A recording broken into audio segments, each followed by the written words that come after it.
नमस्कार दोस्तों, मैं अंगारा लाल। अभी पूरे देश में एक ऐसी खबर जो सभी को झकझोर दिया, यानी कि गाजीपुर के डॉन और मऊ के पूर्व विधायक मुख्तार अंसारी अब इस दुनिया में नहीं रहे। रात 10 बजे सभी को यह खबर पता चला कि मुख्तार अंसारी को हार्ट अटैक से उनकी मौत हो गई।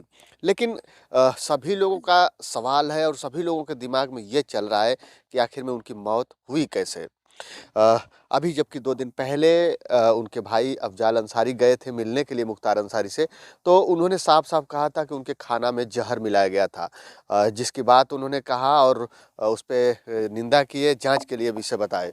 तो फिर मुझे और मुझे क्या पूरे देश के लोग उस खबर को देखे, समझे और कहीं न कहीं विरोधी के प्रति जो है आवाज़ उठाने का प्रयास किया, लेकिन सब कुछ शांत होते ही 2 दिन बाद आखिर में अचानक कैसे मुख्तार अंसारी की हार्ट अटैक से मौत हो गई, ये लोग नाराबाजी के साथ उनके दरवाजे पे, उनके घर पे शोर कर मचा रहे हैं और नारा लगा रहे हैं। लेकिन ख़ैर वो तो बात की बात है, लेकिन बांदा जिले के अस्पताल में उनकी मौत हो गई है और खबर ये मिली है कि उनकी हार्ट अटैक से मृत्यु हो गई है और अभी उनके परिवार के लोग उनके यहाँ मुख्तार अंसारी के यहाँ मिलने के लिए पहुँचे हैं, जहाँ वीडियोग्राफी होगी और इसके बाद आज अभी तुरंत पोस्टमार्टम होगा और इसके बाद उनके शव को जो है उनके परिवार को सौंपा जाएगा और प्रोटोकॉल के माध्यम से बाय रोड उनके घर को लाया जाएगा। ऐसा खबरों के माध्यम से मुझे जानकारी मिला है। कुछ ही पलों में मैं उनके घर पे पहुँचूँगा और वहाँ पे भी चल के दिखाऊँगा आपको कि क्या स्थिति है, क्या हालात हैं और प्रशासन पूरी तरह से चौकन्ना है। सभी जिलों में जो आसपास के जिला हैं वाराणसी, गाजीपुर, मऊ, ये आजमगढ़, सभी जिलों में प्रशासन पूरी तरह से अलर्ट कर दी गई है और हर चट्टी चौराहे पे 144 धारा लगा के वहाँ पे देख-रेख में लगी है कि कहीं कोई उपद्रव, कहीं कोई बवाल ना हो।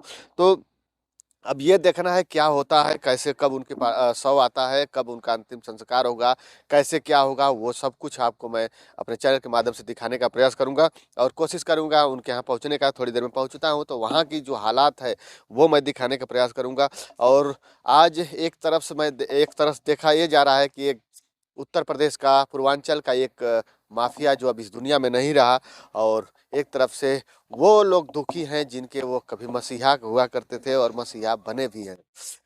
मऊ में वो 5 बार विधायक रहे। उनके बेटे भी अब्बास अंसारी वर्तमान में विधायक हैं, जो कि चित्रकूट के जेल में अभी बंद हैं, वो भी किसी मामले को लेकर के। पहले ये कितना अच्छा पीजी कॉलेज के अच्छे छात्र थे, वहाँ पे क्रिकेट में इनका नाम भी आता था कि बहुत अच्छे क्रिकेटर थे, बहुत अच्छे खिलाड़ी थे, बहुत अच्छे खेलते थे, वहाँ पे नाम था। लेकिन खबरों के माध्यम से ये पता चला कि इनकी संगत बिगड़ी और वहीं से जो है ये माफिया लाइन में चले गए। तो अभी देखिए 2005 के बाद ये जेल से कभी निकल नहीं पाए। 2005 में ही ये जेल में बंद हुए और उसके बाद अभी तक जो है ये जेल से मुख्तार अंसारी बाहर निकल नहीं पाए, है ना? थोड़ा-सा मैं ये दिखाना चाहूँगा कि इनकी जो ऊपर 8 वैसे तो 60-65 लगभग जो है इनके ऊपर केसें हैं, लेकिन 8 केस की जो है सुनवाई हो चुकी थी, सज़ा जिसमें मिली थी इन्हें, वो थोड़ा-सा मैं बताना चाहूँगा डिटेल में। 21 सितंबर 2022 को मारपीट, धमकाने सहित अन्य आरोपों में लखनऊ के आलमबाग थाने में दर्ज मुकदमा में 7 वर्ष की कठोर कारावास की सज़ा एवं 37,000 जुर्माना लगाया गया था, इनके ऊपर, मुख्तार अंसारी के ऊपर।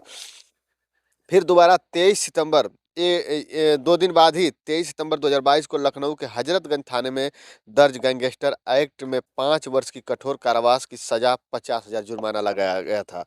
फिर इसके बाद कुछ दिन बाद ही लगभग 1 डेढ़ महीने बाद 15 दिसंबर 2022 को गाजीपुर के कोतवाली थाने में दर्ज गैंगस्टर एक्ट मामले में 10 वर्ष की सजा 5 लाख जुर्माना लगाया गया था।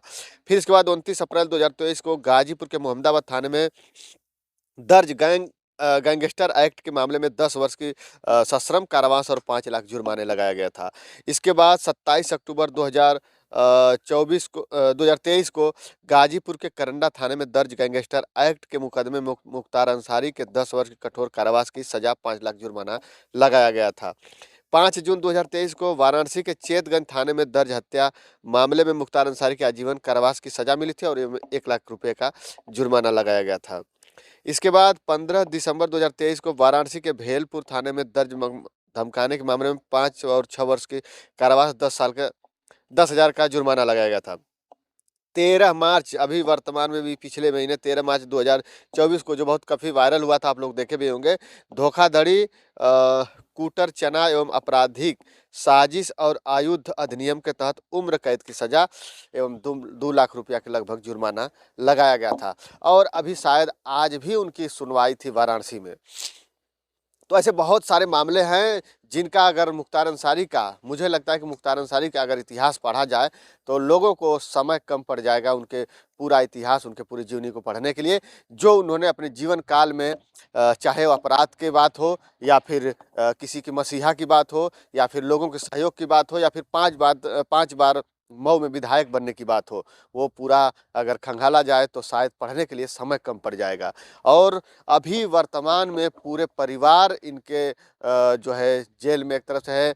अभी जैसे इनकी पत्नी हैं कि क्या, अभी जैसे अफ़सा अंसारी जी हैं, वो फरार चल रही हैं और एक और कोई है वो भी जेल में है, अब्बास अंसारी जेल में। मतलब ये पूरे परिवार एक तरह से अपराध की दुनिया में। और कभी ऐसा हुआ करता था कि इनके इशारे पे सरकार चलती थी और जो ये फैसला लेते थे, जो एक बार निर्णय करते थे, वो सरकारें भी सुनती थी और इनको बड़े आदर से मानती जानती थी। लेकिन आज जो है जब से बीजेपी की सरकार आई है तब से शायद ये कुछ भी नहीं कर पाए।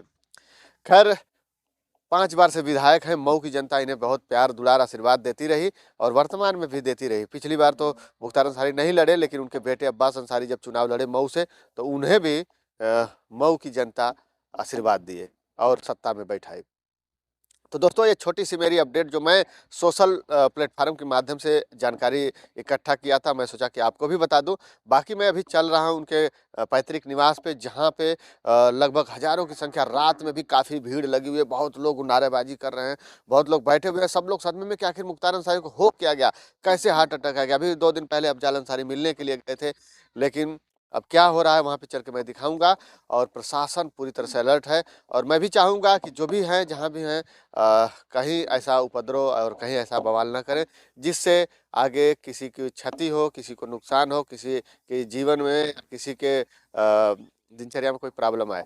तो दोस्तों, अगर मुझसे कुछ गलत शब्द या कुछ भी निकला हो, किसी को ठेस लगा हो, तो इसके लिए क्षमा। बाकी हम वीडियो आपको लाते रहेंगे, अपडेट देते रहेंगे। बस इस वीडियो में इतना ही, फिर मिलते हैं अगले वीडियो में, तब तक के लिए धन्यवाद। जय हिंद, जय भारत।